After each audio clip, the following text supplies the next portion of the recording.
One હું HK Barad cooking ચેનલમાંથી બોલું છું. આજની મારી રેસીપી છે મકાઈનો રોટલો. મકાઈનો રોટલો. તો જુઓ મિત્રો, મીઠું નોર્મલી એડ કરીશું. મકાઈનો લોટ કકરો હોય છે, તેથી તેમાં મસળવામાં તકલીફ પડે છે અને કાઠો રહી જાય છે, ઢીલો થતો નથી અને રોટલો વળતો નથી. તેથી હું એક ઘઉંનો લોટ થોડો એડ કરે છે, થોડા મેથી પત્તા એડ કર્યા છે. તો ઘઉંનો લોટ એડ કરવાથી લોટ સારો એવો મસળી શકાય અને રોટલો પણ સારો થઈ શકે.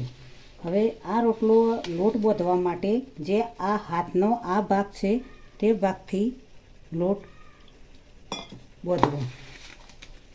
ધીમે ધીમે પાણી વેડી લોટ બાંધતા જવું.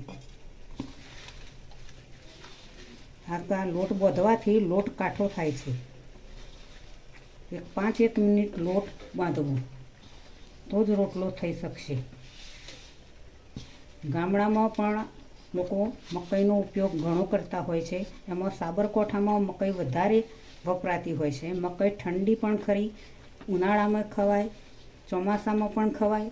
હવે તો લોકો 12 મહિના પણ ખાતું હોય છે. મકાઈ પચવામાં હલકી હોય છે.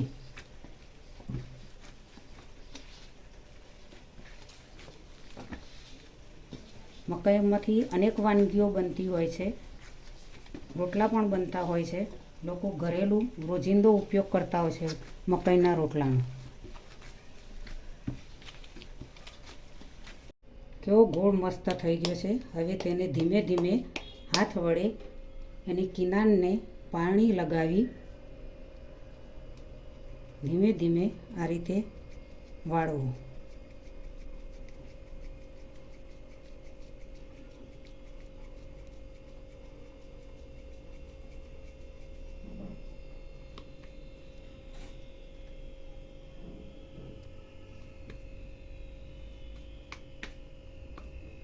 રોટલો ગોળ કમ્પ્લીટ તૈયાર થઈ ગયો. ઢીલો લોટ રાખવા છતાં પણ ધીમેથી રોટલો બનાવવો પડ્યો. મકાઈનો લોટ કકરો હોય છે, તેથી જલ્દી બનતો નથી. ઘણા લોકો વેલણ પાટલીનો ઉપયોગ કરીને પણ બનાવતા હોય છે.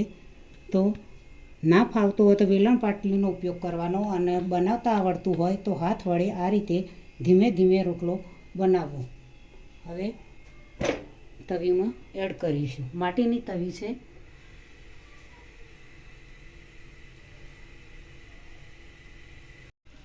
જુઓ મિત્રો, એક પડખું ફેરવી દીધી છે. આ પહેલું પડખું આછું પાતળું કરવાનું હોય છે શેકવામાં, બીજું પડખું થોડું વધારે કરવાનું હોય છે. તો ધીમેથી થવા દઈએ. મકાઈનો રોટલો રેસીપી તૈયાર થઈ ગઈ. જોડે દહીં અને લીલા મરચાં છે. તો આજની આ ગુજરાતી દેશી રેસીપી છે. તો મિત્રો, દેશી રેસીપી છે તો મિત્રો તમે જરૂરથી બનાવજો. તો મને પાક્કા ગુજરાતીની આ રેસીપી યાદ આવશે અને હું માનીશ કે મારા ગુજરાતીઓએ બનાવી છે.